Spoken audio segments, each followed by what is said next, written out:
Notre bonne nouvelle quotidienne, texte de A.T. Jones et E.J. Wagoner. Renversant. Dieu à la fois en nous. Je ne vous appelle plus serviteur, parce que le serviteur ne sait pas ce que fait son maître.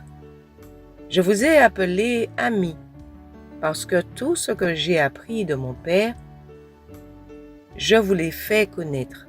Jean 15, verset 15. Le Seigneur se propose ici de ne rien nous cacher. Cela montre qu'il a beaucoup de confiance en nous. Pourtant, il est si naturel de penser que lorsque nous croyons en Jésus, il nous tolère seulement.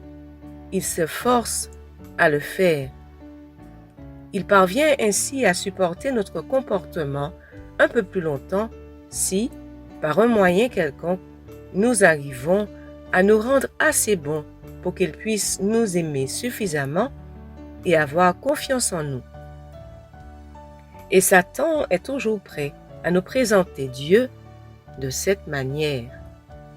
Mais le Seigneur ne veut pas que nous hésitions quant à notre position par rapport à lui, ni que nous doutions de son acceptation. Il nous dit, « Quand vous croyez en moi, vous êtes acceptés en moi.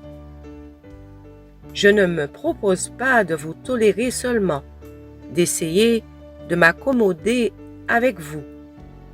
J'ai l'intention de vous faire confiance, comme à un ami, de vous faire entrer dans mes décisions et de vous faire prendre part à toutes les affaires de l'héritage. » J'ai entendu des personnes dire qu'elles étaient reconnaissantes pour la confiance qu'elles avaient dans le Seigneur.